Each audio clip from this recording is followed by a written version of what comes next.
من الشيطان الرجيم.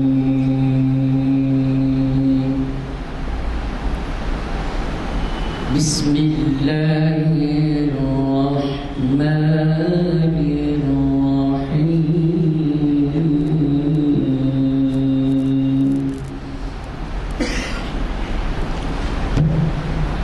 يا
بسم اللہ الرحمن الرحیم.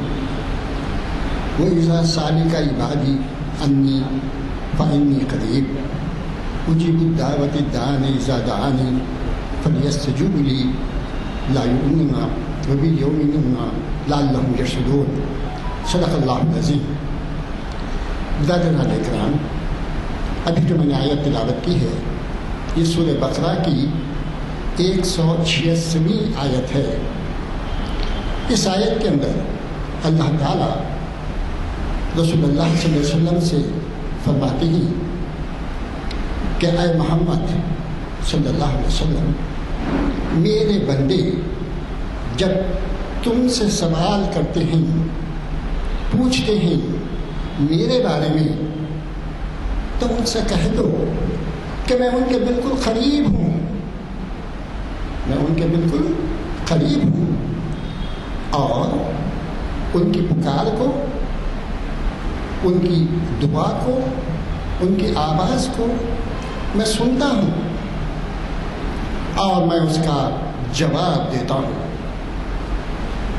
پھر اللہ تعالیٰ فرماتے ہیں ان سے مزید یہ بھی کہہ دیں فَلْيَسْتَجِيبُوا، جو میرے احکام کے مطابق زندگی بسر کریں گے اور مجھ پر پورا پورا یقین رکھیں گے، تو اللہ تعالیٰ فرماتے ہیں کہ میں انہیں لعلہم یرشدون، سیدھی راستے کی طرف اشارہ کرتا ہوں، سیدھا راستہ ان کو میں بتلاتا ہوں، صراط مستقیم پر چلنے کی میں انہیں توفیق دیتا ہوں. تو مجموعی طور پر اس آیت کا یہ مطلب ہوا کہ اللہ تعالیٰ ہماری ہر دعا کو، ہماری ہر کار کو سنتے ہیں، وہ ہمارے بالکل قریب ہیں، ہماری ان دعاؤں کا جواب دیتے ہیں، بشرطے کہ ہم ایمان والے بنی، اللہ پہ پورا پورا یقین رکھیں اور اللہ کے احکام کے اوپر ہم اپنی زندگی کو گزاریں، تو یقیناً اللہ تعالیٰ ہماری زندگی میں رہنمائی فرمائیں گے، سیدھی راستے پہ جو ہے چلنے کی توفیق نصیب عطا فرمائیں گے. اب آج کے پروگرام کے بارے میں الحمدللہ آج جو ہے اخبار شناسی کی 1019ویں نشست ہے جو جامعہ مسجد عالیہ کانفرنس ہال میں منعقد ہو رہی ہے. آج 20 جولائی ہے اور آج کے مخبر ہیں جانی پہچانی حیدرآباد کی شخصیت، جو نہ صرف حیدرآباد کی بلکہ عالمی شخصیت کہا جا سکتا ہے کہ آپ کے جو ہے بیانات، آپ کے جو ہے تقاریر وغیرہ غیر ملکوں میں بھی بڑے سنجیدگی سے اور بڑے قدر کی نگاہ سے دیکھے جاتے تھے. اور یہ آپ جو ہے ٹیلی کمیونیکیشن کے PhD ہیں، جرمنی سے PhD کیے ہوئے ہیں، بڑے قابل شخصیت ہیں اور اخباریات کے ماہر بڑے اسکالر ہیں.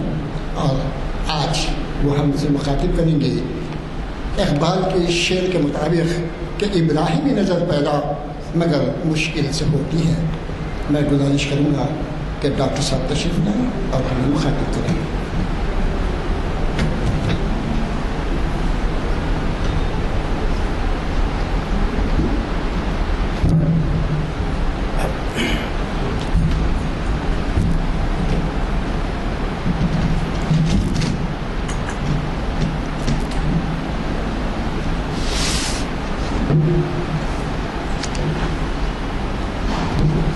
الرجیم بسم اللہ الرحمن الرحیم الصلاۃ والسلام علی رسول الکریم اما بعد میرے محترم بھائی السلام علیکم۔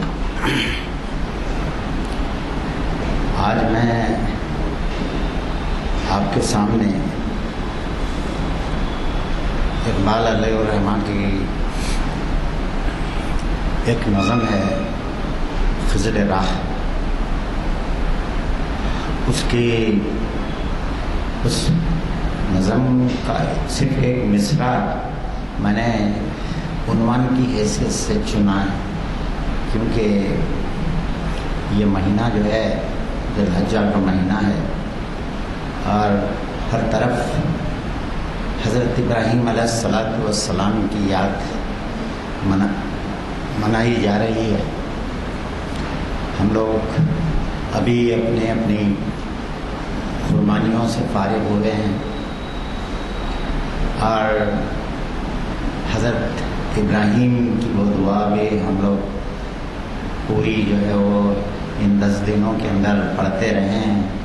ان صلاتی و نسکی و محیایا و مماتی للہ رب العالمین لا شریک لہ وبالامین انی اول المسلمون کہ میں پہلا جو ہے نا کہ وہ میرے کو اسی کا حکم دیا گیا ہے اور میں پہلا مسلمان ہوں۔ میری نماز، میرا روزہ، میری مناسک حج، ہر چیز جو ہے وہ اللہ رب العالمین کے لیے ہے۔ میرے بھائیو، حضرت ابراہیم علیہ السلام کا جو عشق تھا اور جو توحید تھی وہ توحید خالص تھی، اور آپ نے جو پیغام انسانیت کو دیا وہ پیغام ابدی ہمیشہ ہمیشہ رہنے والا پیغام ہے۔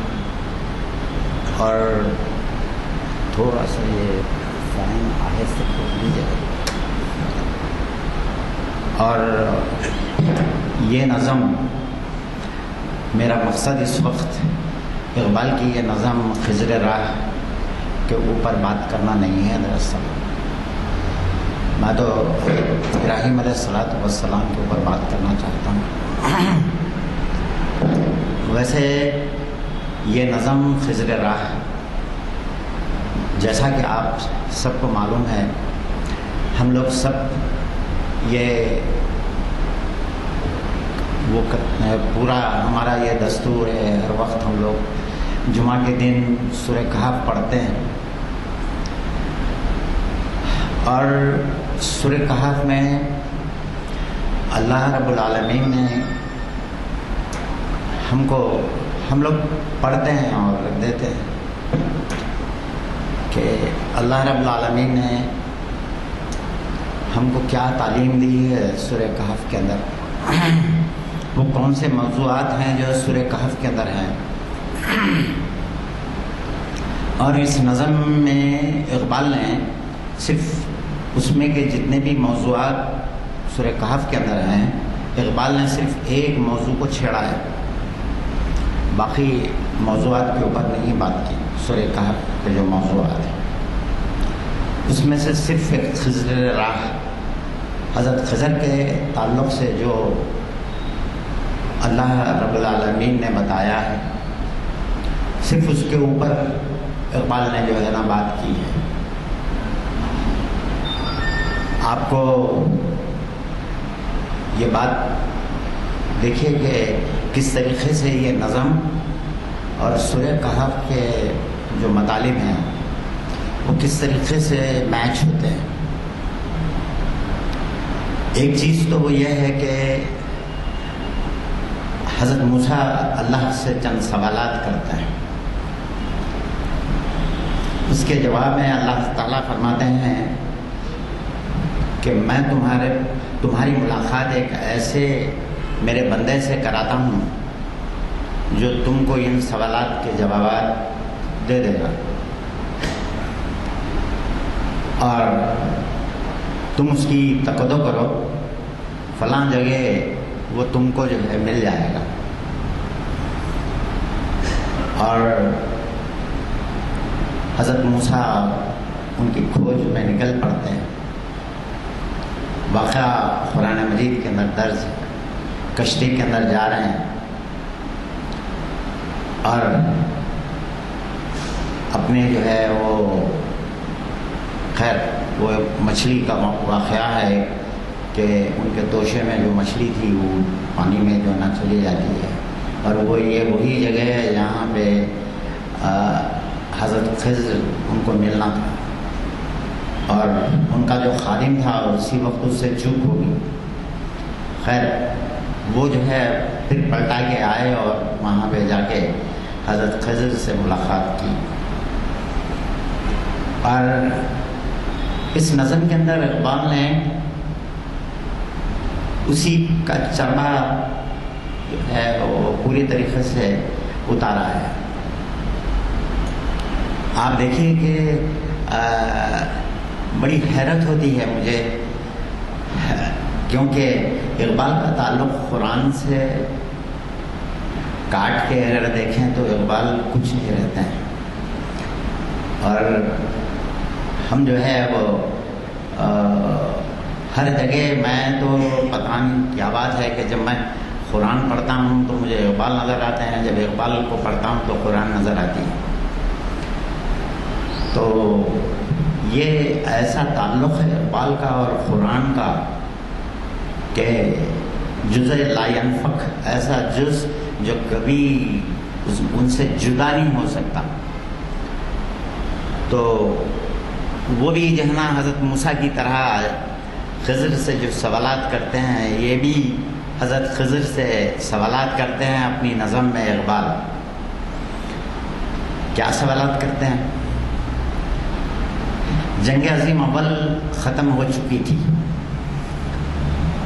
اور ترکی اس جنگ میں جرمنی کا حلیف تھا اور ترکی کو بری طرح شکست ہوئی تھی. اور اقبال یہی پوچھ رہے ہیں خضر سے کہ مجھے بتائیے کہ یہ کیا معاملہ ہے یہ فتح اور شکست کا. یہ دنیا میں کیوں جو ہے نا ایک قوم کو فتح ہوتی ہے اور ایک قوم کو شکست ہوتی ہے, اس کی کیا وجہ ہے؟ اور اس کے بعد زندگی کی حقیقت کیا ہے سمجھے آپ. اور اقبال کے زمانے میں اور ایک چیز تھی, وہ یہ تھی کہ کمیونسٹ انقلاب جو ہے وہ اپنے عروج کے اوپر تھا. ہر جگہ جو ہے وہ لوگ فیشن بنا ہوا تھا کہ کارل مارکس کے اوپر اگر آپ بات نہیں کر سکیں اور سوشلسٹ اکانومی کے اوپر آپ زبان نہیں کھول سکتے ہیں تو آپ تعلیم یافتہ شمار نہیں ہوتے تھے.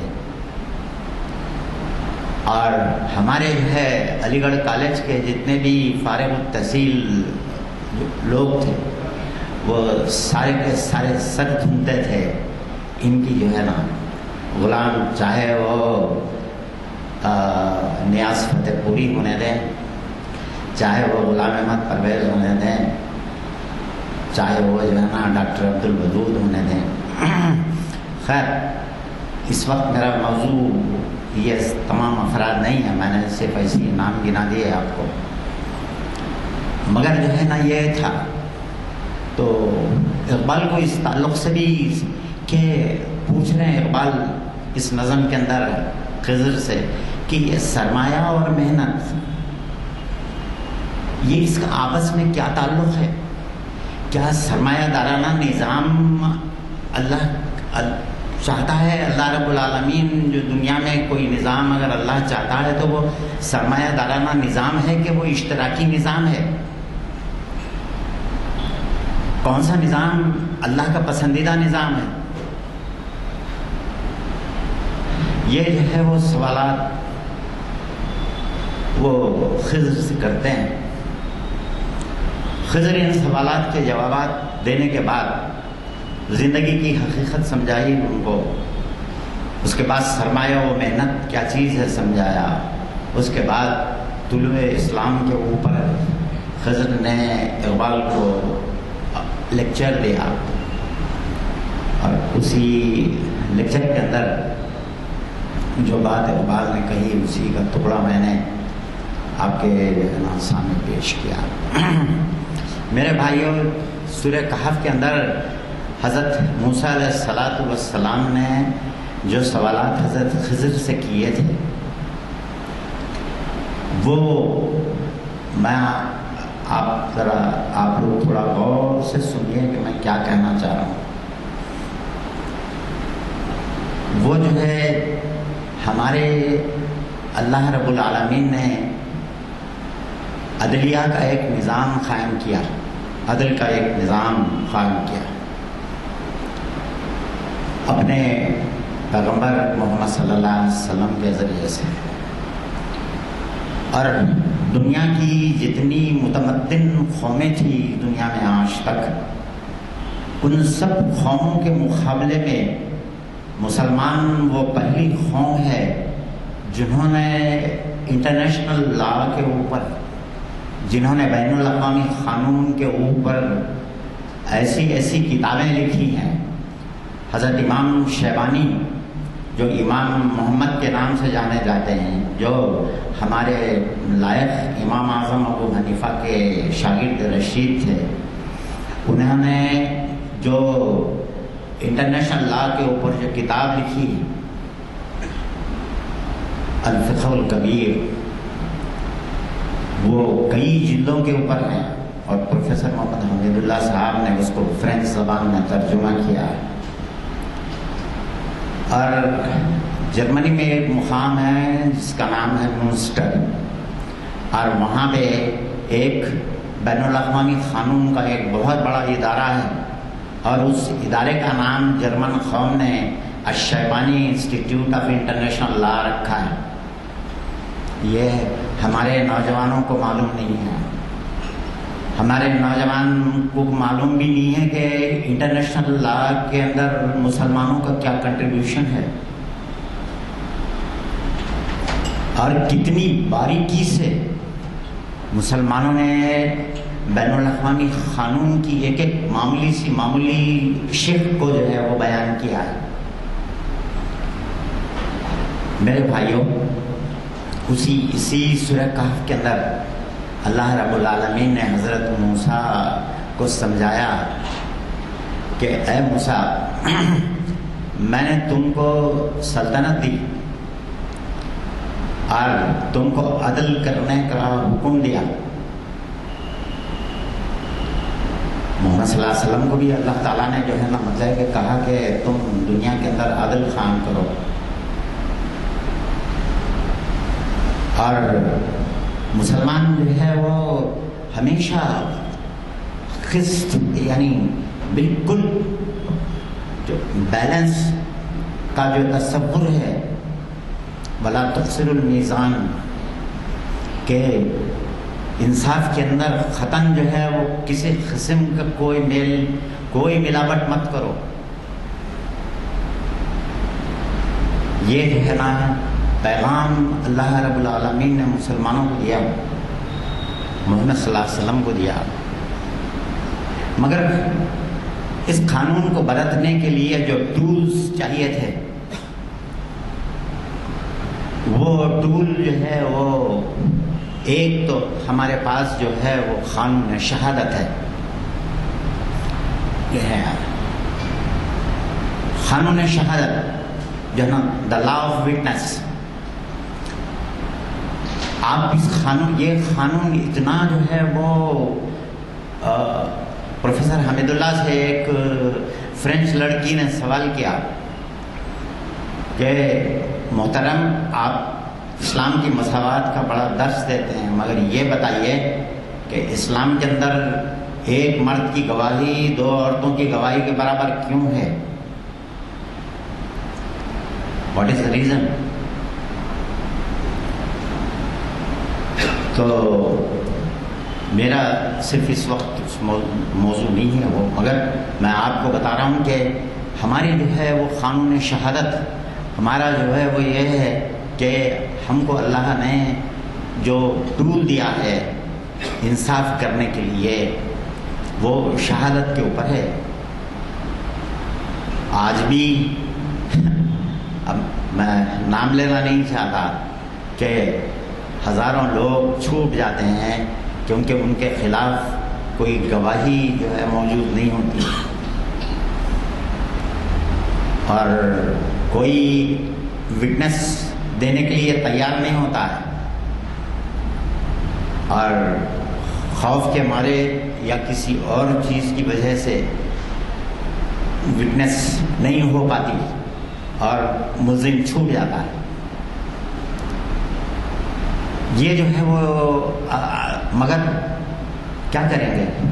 اللہ رب العالمین کا یہ کہنا ہے، اللہ کا یہ فرمان ہے کہ تم کو علم غیب نہیں دیا گیا، تم یہ نہیں کہہ سکتے کہ مجھے غیب سے یہ علم ہوا ہے کہ یہ مجرم ہے اور اس کو میں سزا دے دوں گا۔ یہ نہیں کر سکتا ہے مسلمان جج کبھی بھی، اس کو شہادتیں چاہیے، اور جب تک شہادت پوری نہیں ہوتی کسی کو مجرم نہیں قرار دیا جا سکتا۔ یہ اللہ تعالیٰ نے جتنے پیغمبروں کو شریعت دی ہے ان سب کے لیے یہی چیز لازم بنا دی ہے کہ تمہارے لیے شرط یہ ہے کہ تم قانون وٹنس کے اوپر جو ہے نا تمہارا ججمنٹ کا دار و مدار جو ہے تمہارے فیصلے کا دار و مدار وٹنس کے اوپر ہوگا۔ تو میرے بھائیوں، سورہ کہف کے اندر جب حضرت موسیٰ نے خضر سے سوال کیا تو کہا کہ اے موسیٰ، تم کو جتنا علم دیا گیا ہے اسی کے حساب سے تم فیصلے کیا کرو، تم کسی بچے کی گردن نہیں مار دے سکتے کیونکہ وہ بڑا ہو کہ بہت زیادہ جو ہے اللہ کا نافرمان نکلے گا۔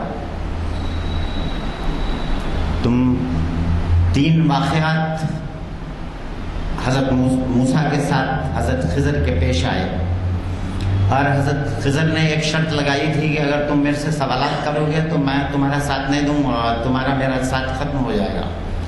حضرت موسیٰ بے صبر ہو گئے، جب انہوں نے ایک دیوار گر رہی تھی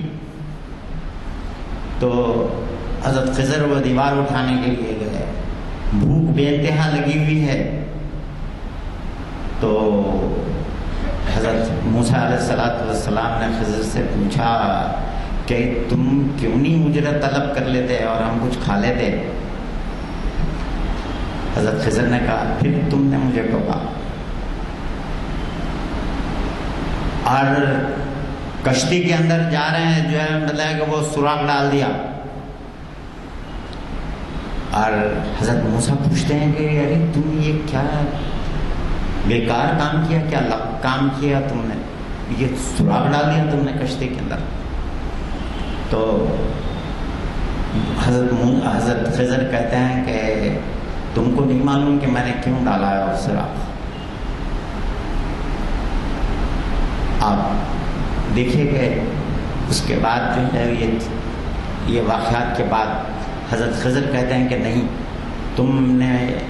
تمہارا میرا جو معاہدہ تھا وہ یہ کہ تم میری باتوں کے اوپر خاموش رہیں گے، تم خاموش نہیں رہ سکے، تو اب سن لو کہ میں نے کیوں کیا یہ کام۔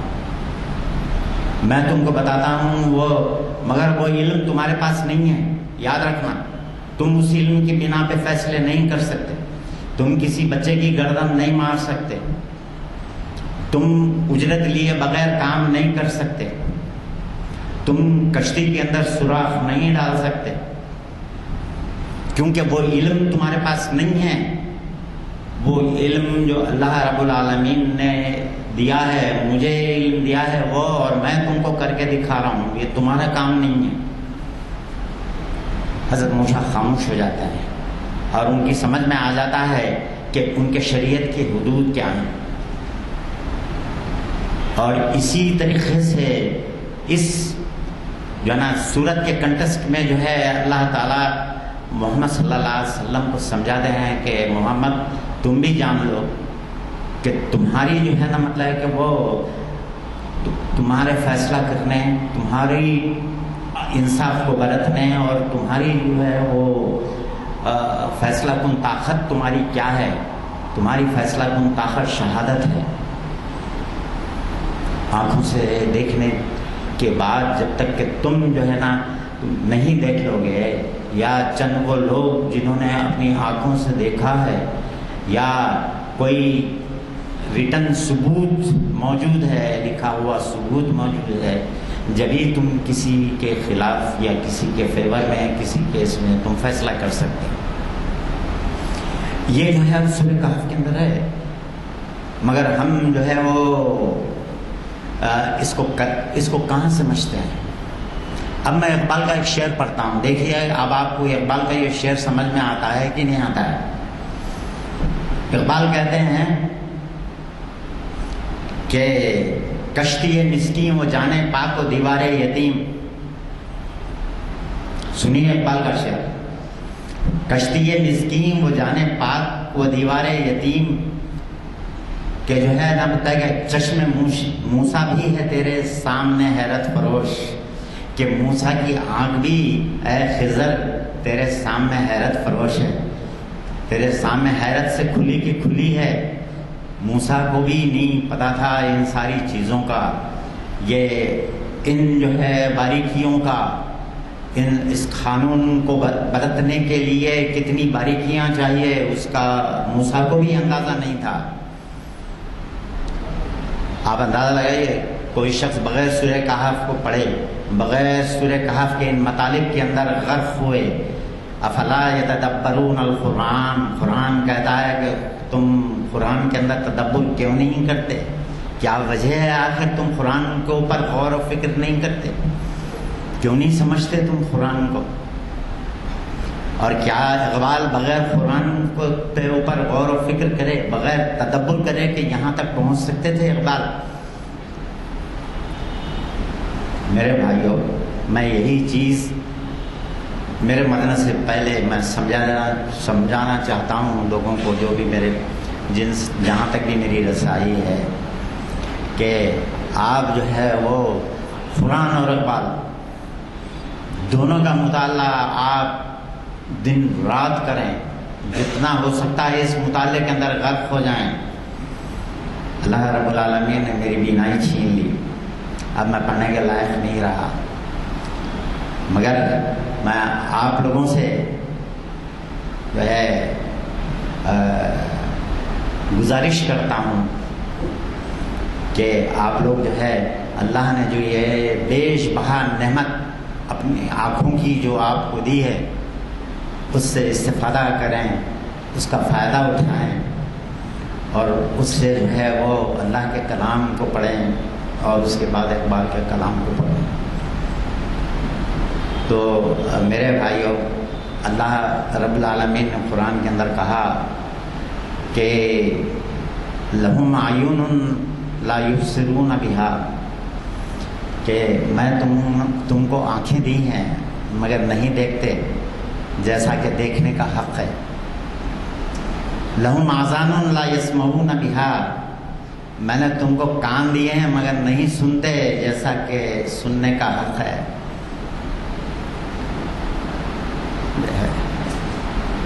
اور اللہ تعالیٰ کہہ رہے ہیں کہ نہیں، لہم اعین لا یبصرون بہا، لہم آذان لا یبصرون بہا، لہم قلوب لا یفقہون بہا، میں نے دل دیے ہیں مگر نہیں سوچتے جیسا کہ سوچنے کا حق ہے، جیسا کہ تدبر کرنے کا حق ہے۔ اولئک کالانعام بل ھم اضل، یہی جانور ہیں بلکہ اس سے بھی بدتر۔ اگر آپ اللہ کی آیات کے اندر غور و فکر نہیں کریں گے تو اللہ کہتا ہے کہ آپ جانور سے بھی بدتر ہیں۔ صبح ہوتی ہے، شام ہوتی ہے، عمر یوں ہی تمام ہوتی ہے، ہم کو دن میں آپ کوئی آدمی یہ نہیں کہہ سکتا کہ اس کو وقت نہیں ملتا۔ ہر آدمی کو بے تکا وقت ملتا ہے، اس کو اپنے وقت کو جو ہے مینیج کرنا آنا چاہیے، اس کو کس طریقے سے کب وقت کو کس کام کے لیے نکالے اور کس طریقے سے اپنا جو ہے وہ ان چیزوں اپنے وقت کو صحیح طور پہ استعمال کرے۔ تو میرے بھائیوں، علامہ اقبال نے اتنا قرآن کو کھول کے پی لیا تھا، ان کے کلام میں جگہ ہم کو جو ہے وہ نظر آتا ہے۔ اب آپ دیکھیے کہ ان کی جتنے بھی اللہ نے تو کتنے لاکھ پیغمبر دنیا میں بھیجے ہیں، مگر اس میں سے پن پوائنٹ اقبال نے چند ہی کو کیا ہے۔ ایک تو حضرت موسیٰ علیہ السلام اقبال کی بڑی پسندیدہ شخصیت تھے، اور وہ کیوں تھے اس کی بھی وجوہات ہیں۔ اپنی کتاب کا نام ضرب کلیم کیوں رکھا؟ حضرت کلیم اللہ کے نام پہ حضرت موسیٰ کا لقب کلیم اللہ تھا، اللہ سے ہم کلامی کا شرف حاصل تھا، سمجھے آپ حضرت۔ اور جگہ جو ہے وہ اقبال نے اس تلمیح کو جو ہے نا استعمال کیا جو قرآن کے اندر ہے۔ کہیں قرآن سے ہٹ کے اقبال جاتے ہی نہیں تھے۔ حضرت موسیٰ اللہ سے کہتے ہیں کہ انظر الی ربک، اے اللہ میں تجھے دیکھنا چاہتا ہوں۔ اللہ رب العالمین جواب دیتے ہیں کہ لن ترانی، تو مجھے نہیں دیکھ سکتا، یو کانٹ سی می۔ تیری جو نگاہوں کی جو طاقت ہے، اس قوت، تیری نگاہوں کی قوت سے بہت بالا تر ہوں میں، تو مجھے نہیں دیکھ سکتا یار۔ اور اسی واسطے اقبال ایک جگہ کہہ رہے ہیں، ایرانی میں بھی کہہ رہا ہوں، مگر کہ میں بھی کہہ رہا ہوں اللہ سے کہ میں تجھے دیکھنا چاہتا ہوں۔ اس کے بعد دوسرے مصرے میں اپنے آپ کو کریکٹ کر لیتے ہیں، یہ حدیث کلیم و طور نہیں جو ہے، ایرانی میں بھی کہہ رہا ہوں مگر یہ حدیث کلیم و طور نہیں۔ دیکھیے کیا خوبصورت انداز بیان ہے جو ہے وہ، یہ ان جو ہے نا اشعار کو سمجھنے کے لیے، اس کو سمجھنے کے لیے، اقبال کی اس ویکابلری تک پہنچنے کے لیے وہ مطالعے کی ضرورت ہے جو ہم لوگ نہیں کرتے ہیں۔ تو ایک وجہ تو یہ تھی کہ اقبال حضرت موسیٰ سے بے انتہا محبت کرنے کی وجہ ایک تھی، دوسری وہ تھی کہ اقبال مسلمانوں کی جو ہندوستان کے اندر مسلمانوں کی جو غلامی تھی اس سے بہت زیادہ رنجیدہ تھے، اور اقبال جو ہے نا مطلب ہے کہ وہ ایک جگہ کہتے ہیں کہ یورپ کی غلامی پہ رضامند ہوا تو، مجھ کو تو گیلا تجھ سے ہے یورپ سے نہیں ہے، کہ تو رضامند ہوا ہے یورپ کی غلامی کے اوپر، مجھ کو تو گیلا تجھ سے ہے یورپ سے نہیں ہے۔ یہ جو ہے وہ غلامی، اقبال کہتے ہیں کہ انسان جو ہے سوچنے سمجھنے کی صلاحیت غلامی کے اندر ختم ہو جاتی ہے انسانوں کی۔ کہتے ہیں کہ بھروسہ کر نہیں سکتے غلاموں کی بصیرت پر، جہاں میں فقط مردان حر کی آنکھ ہے بینا، کہ آزاد مرد کی آنکھ ہی جو ہے وہ بینا ہے، کوئی جو آپ وہ نہیں کر سکتے۔ تو میرے بھائیوں، اس طریقے سے اقبال جو ہے وہ یہ چاہتے تھے کہ مسلمان قوم ہندوستان کی وہ آزادی حاصل کرے، اور یہ آزادی جو ہے وہ حضرت موسیٰ نے بنی اسرائیل کو فرعون کی غلامی سے آزادی دی، اور کس طریقے سے آزاد کرائے حضرت موسیٰ؟ بنی اسرائیل کو فرعون کی غلامی سے. فرعون اس زمانے کا طاقتور ترین بادشاہ تھا، اور اس بادشاہ کے اس بادشاہ اور اتنے بڑے اقتدار سے جو ہے وہ حضرت موسیٰ غلامی سے آزاد کرائے ہیں جو ہے نا بنی اسرائیل کو. کس طریقے سے کرائے؟ کیا ان کے پاس بہت بڑی فوج تھی؟ کیا اللہ کہہ رہے ہیں کہ اذهب الى فرعون انه طغى، فرعون کے پاس جا، وہ بہت زیادہ باغی ہو گیا ہے، بغاوت میں بہت آگے نکل گیا ہے. تو حضرت موسیٰ بول رہے ہیں اللہ رب العالمین سے کہ میں کس طریقے سے جاؤں، میرے پاس تو جو ہے نہ طاقت ہے، نہ قوت ہے، نہ لوگوں کوئی ہے، نہ اسلحہ ہے، نہ لڑنے کے لیے کوئی چیز ہے، نہ فوج ہے، کچھ نہیں ہے میرے پاس. میں کس طریقے سے اتنی بڑی طاقت سے جا کے ٹکرا جاؤں؟ یا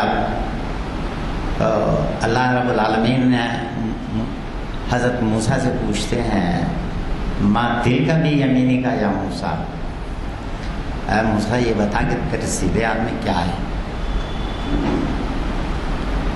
تو حضرت موسیٰ علیہ السلام جواب دیتے ہیں قال ہی عصایا، یہ میری لکڑی ہے، اتوکل علیہا، میں اس کے اوپر ٹیک لگاتا ہوں، وأحش بها علی غنمی، میں اپنے مینڈیوں کے اوپر، اپنے بکریوں کے اوپر پتا جھڑاتا ہوں اس سے، ولی فیہا مآرب اخری، اور بہت سے کام ہیں جو میں اس سے لیتا ہوں. آپ دیکھیں گے جو لکڑی پکڑے ہوئے موسیٰ زمانے سے چلے آ رہے ہیں پکڑ کے، اتنی سالوں سے ان کے ہاتھ میں ہے. اللہ رب العالمین اس لکڑی کا تعارف مانگتے ہیں حضرت موسیٰ سے، تو حضرت موسیٰ یہ تعارف دیتے ہیں جو بالکل سچ ہے. اللہ رب العالمین کہتا ہے کہ پھینک اس لکڑی کو،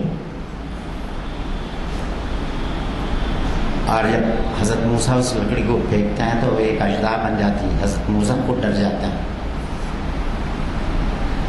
ہوتا ہے کہ بس ٹھیک ہے اٹھا لے اب یہ لکڑی کو، اور بس یہ کافی ہے، تو لے اور جا کے جو ہے نا مطلب ہے کہ وہ فرعون سے بھڑ جا. میرے بھائیوں، اقبال یہ پیغام دینا چاہتے ہیں کہ جب تمہارے اندر وہ ایمان ہوتا ہے جو موسیٰ اور حضرت ابراہیم کے اندر تھا، تو دنیا کی کوئی طاقت تمہیں پیشانی نہیں لگڑا سکتی. تمہاری پیشانی جب اللہ رب العالمین کے آگے جھکتی ہے تو پھر تمہاری پیشانی پھر کسی اور کے آگے اللہ رب العالمین جھکنے نہیں دیتا، بشرطے کہ تمہارے اندر وہ ایمان ہو جو حضرت ابراہیم کے پاس تھا، وہ ایمان ہو جو حضرت موسیٰ علیہ السلام کے پاس تھا. اس واسطے اقبال کہتے ہیں کہ آج بھی ہو جو ابراہیم سا ایمان پیدا، آگ کر سکتی ہے انداز گلستان پیدا. میرے بھائیوں، اگر آج بھی ابراہیم کا جیسا ایمان ہو تو آگ جو ہے نا وہ گلستان جو ہے نا آج بھی بن سکتی.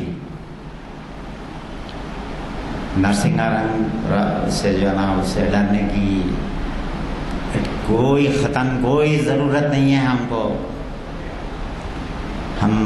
ہماری جو ہے وہ رگوں کے اندر لا الہ الا اللہ محمد رسول اللہ کا خون دوڑ رہا ہے. ہم کو کسی سے خوف کھانے کی یا کسی سے جو ہے وہ مروب ہونے کی ہم کو قطعاً کوئی ضرورت نہیں. میرے بھائیو، اور جب دلوں کے اندر ایمان اس درجہ تازہ ہو جاتا ہے تو پھر کوئی چیز انسان کے آگے نہیں کھڑی ہو سکتی. اور یہ جو ہے وہ شعر جو میں نے جو ہے آپ کو پتہ نہیں کیا وجہ تھی، جب شبیر صاحب نے پوچھا کہ عنوان دو تو میری زبان پہ یہ مصرع کیوں آ گیا اقبال کا، اور میں نے وہی مصرع ان کو جو ہے نا کہہ دیا کہ ابراہیمی نظر پیدا مگر مشکل سے ہوتی ہے، ہوس چھپ چھپ کے سینوں میں بنا لیتی ہے تصویریں، کہ جب انسان کے پاس ہوس ہو، اقتدار کی ہوس، پیسے کی ہوس، اور آپ کو جو ہے وہ جائیداد کی اور دنیا بھرے کے سارے چیزوں کی اگر ہوس ہو، تو پھر آپ کے دل و دماغ کے اندر، آپ کے قلب کے اندر وہ حرارت اور وہ قوت پیدا نہیں ہو سکتی جو ابراہیم کے اندر تھی۔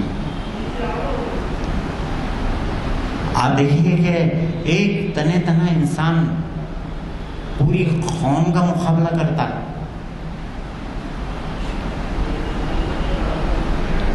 ایک شیعہ عالم نے ایک مرتبہ ایسی پیاری بات کہی، وہ بتا رہے تھے، ابھی ٹائم کیا ٹائم ہے ابھی ہے؟ ہاں بہت ہے۔ تو ایک شیعہ عالم نے بڑی اچھی بات کہی تھی ایک مرتبہ، انہوں نے کہا کہ حضرت ابراہیم کے تعلق سے کہا تھا انہوں نے، یہ عید میلاد کا جو تعمیر ملت کا جلسہ ہوتا تھا اس میں پہلے یہ میری جوانی کی بات ہے، تو خلیل حسینی صاحب مرحوم اللہ جنت نصیب کرے ان کو، اور وہ بہت ہی جو ہے نا وہ براڈ مائنڈڈ تھے بہت، انہوں نے شیعہ علماء کو بھی دعوت دیتے تھے عید میلاد کے وقت تقریر کرنے کی۔ تو میں اس جلسے کے اندر تھا، ایک شیعہ عالم بھی تھے، انہوں نے ایسی پیاری بات کہی جو میرے دل کو چھو گئی۔ اس زمانے میں میری عمر کوئی 14-15 سال کی تھی ہوں گی، تو انہوں نے کہا کہ دھمکی دی خلیل نہ بدلا، لکڑیاں آئی خلیل نہ بدلا، آگ سلگی خلیل نہ بدلا، آگ بدلی خلیل نہ بدلا۔ تو یہ جو ہے وہ اس طریقے سے انہوں نے بات کہی کہ وہ میرے دل میں جو ہے نا اتر گئی، اور واقعی بات بہت صحیح تھی کہ کوئی ذرہ برابر آدمی نہیں، جب اس کو احساس ہو جاتا ہے کہ میں انتہائی سچائی کے اوپر ہوں، اور یہ زندگی کیا ہے، آج نہیں ختم، آج اگر ختم ہو گئی کیا ہونے کا ہے، اور 10 سال کے بعد تو ختم ہی ہو جائے گی۔ یا اقبال کہتے ہیں، اقبال کی جب وہ مرنے کے قریب ایک ربائی اقبال نے کہی تھی،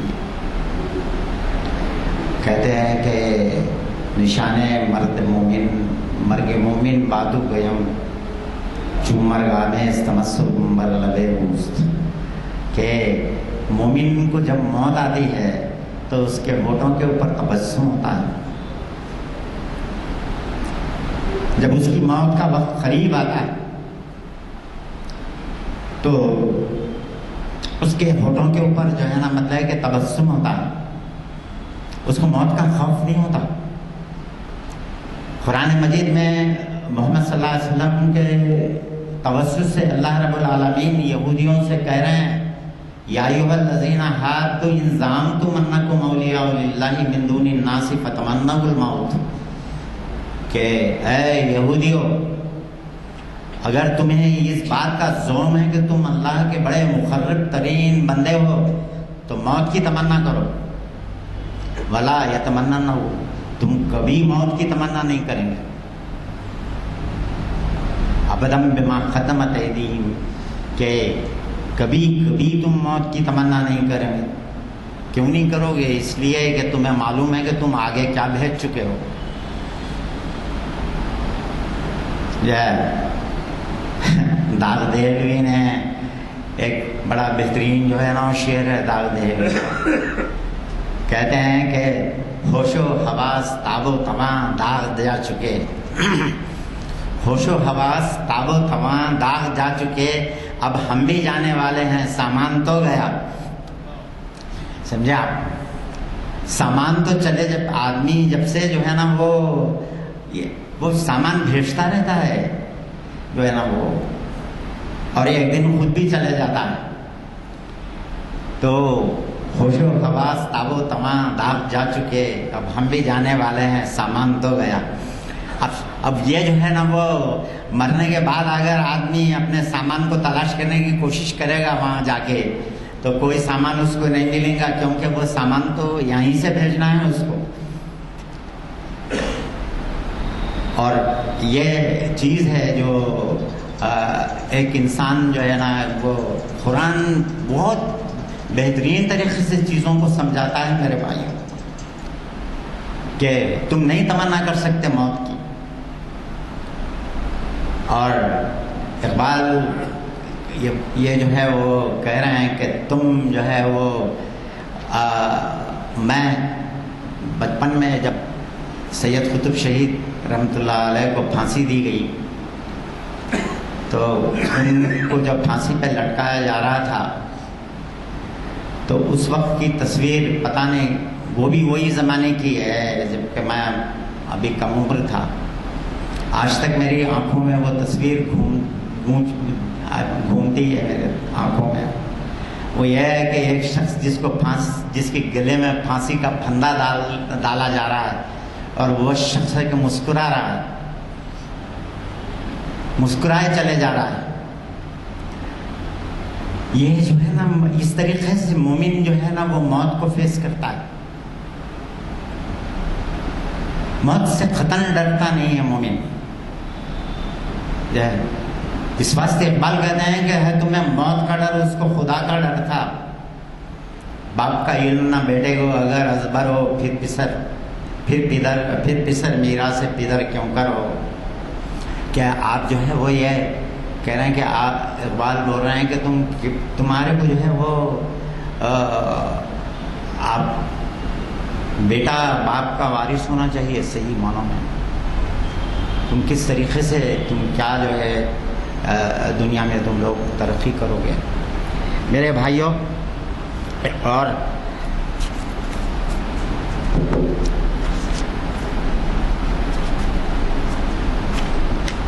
جس زمانے میں ابھی آپ کو بتایا تھا کہ جنگ عظیم اول ختم ہو چکی تھی، اقبال نے یہ جب نظم لکھی تھی اور ترکی کی شکست ہوئی تھی اس جو ہے وہ جنگ کے اندر، بہت برے طریقے سے جرمنی کا حلیف تھا ترکی، اور ترکی جو ہے نا، اور اس کے بعد ترکی سلطنت کا خاتمہ ہوا.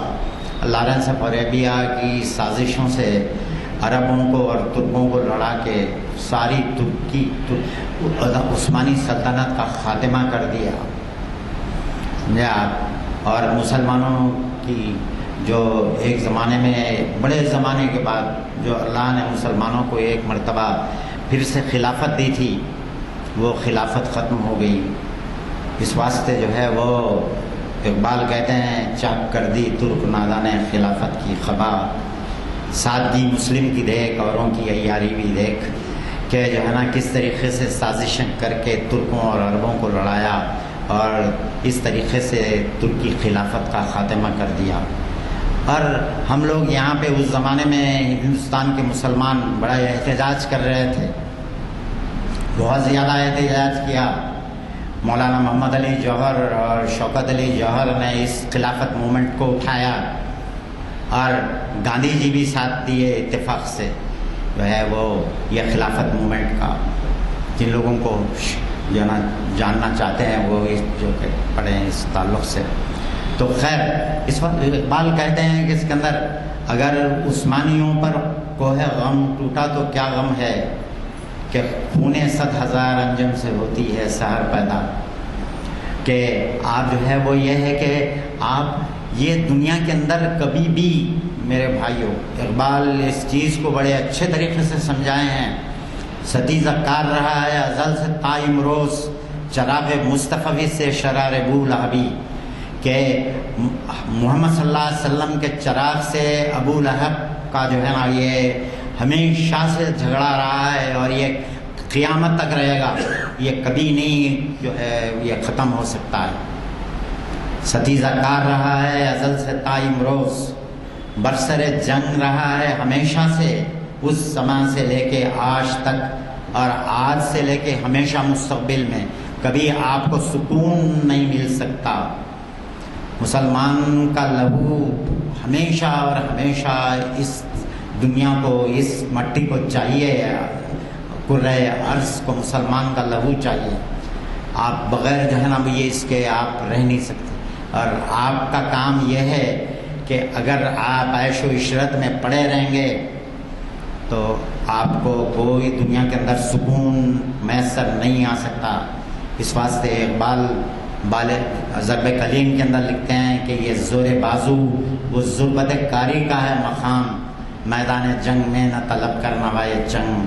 تو میدان جنگ میں ہے مسلمان، تو باجے اور جو ہے نا ڈانس اور جو ہے نا باجے اور جو ہے نا مطلب آرکیسٹرا تو طلب مت کر. تو میدان جنگ میں ہے تو تیرے کو جو ہے نا مطلب کہ وہ صرف تیرے کو جو ہے وہ میدان جنگ میں تجھے صرف شمشیر جو ہے نا درکار ہے تیرے کو، اور تیرے کو اور کوئی چیز نہیں چاہیے. اور اقبال کہتے ہیں کہ محمد صلی اللہ علیہ وسلم نے دنیا کو صرف دو چیزیں دی ہیں، ایک تلوار اور دوسرا قرآن. ان دونوں چیزوں کو اگر تھامو گے تو دنیا میں تم زندگی گزار سکو گے.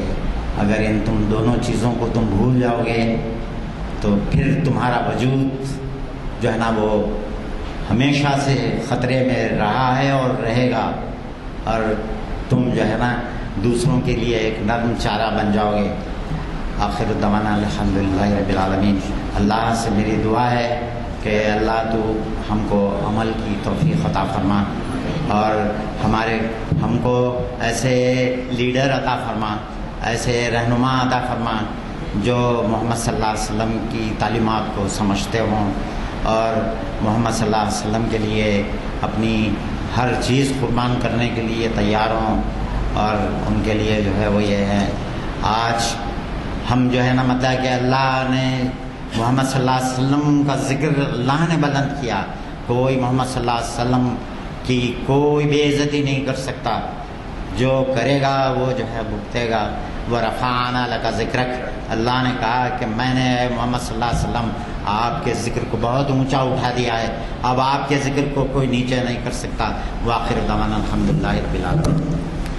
ماشاء اللہ، آپ نے بڑی صحت حاصل گفتگو سنی جس کا لباب یہ تھا کہ موسیٰ علیہ السلام اور حضرت ابراہیم علیہ السلام کے نقش قدم پر ہر مسلمان کو چلنا چاہیے، اور وہی ایمانی قوت ہم لوگوں کے اندر پیدا ہونی چاہیے.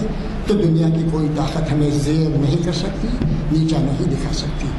آپ کا دوسرا پیغام بھی ایک بہت اہم تھا کہ آنکھیں یہ لازوال نعمت ہے ہم لوگوں کے لیے، اور اس کا مصرف صرف اور صرف قرآن مجید کی تلاوت ہونی چاہیے.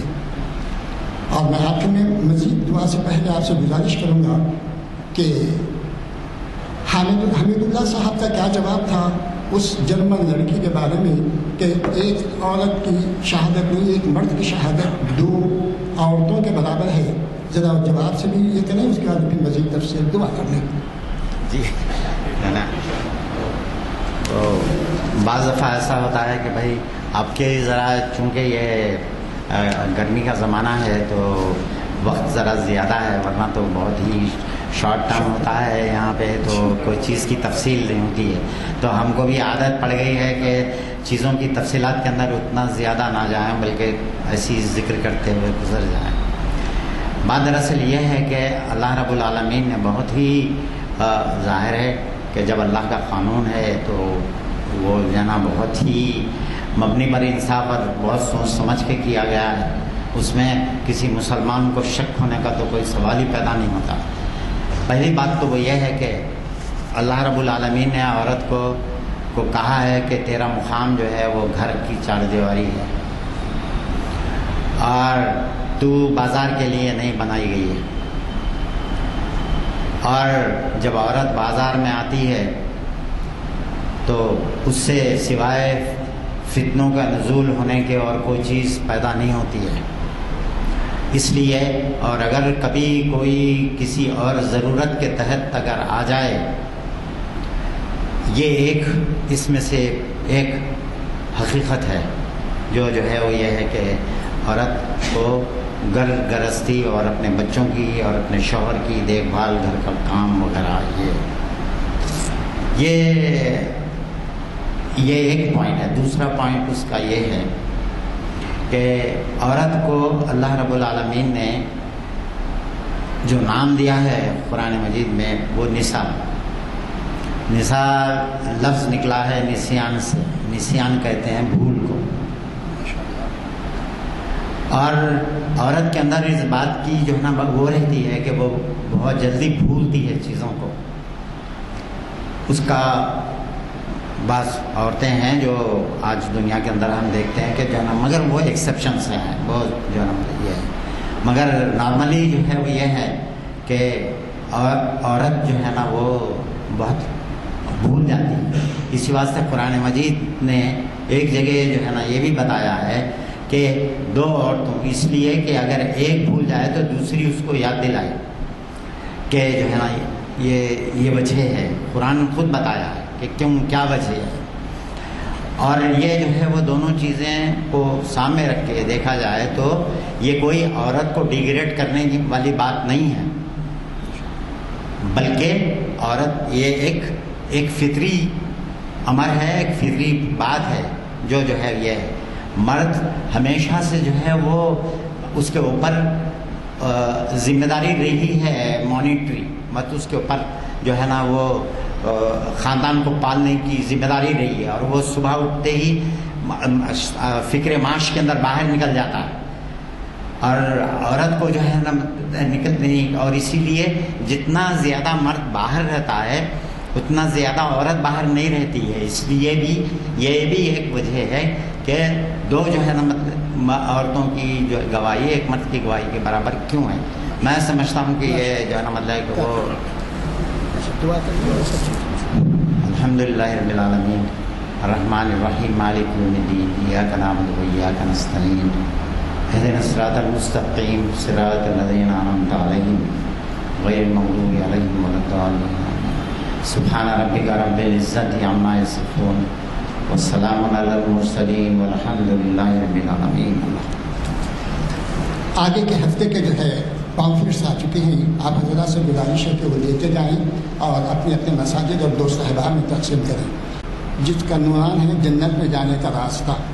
پیر کے دن ہے نظم جماعت کے آداب کے عنوان سے محمد زیاد الدین نیئر صاحب بیان فرمائیں گے، اور چہارشنبے کے دن اقبال کی شاعری پر یورپی اثرات، اس کو پروفیسر مجید بیدار صاحب مخاطب فرمائیں گے۔ آپ حضرات سے گزارش ہے کہ تشریف لائیں اپنے دوست احباب اور نوجوانوں کے ساتھ۔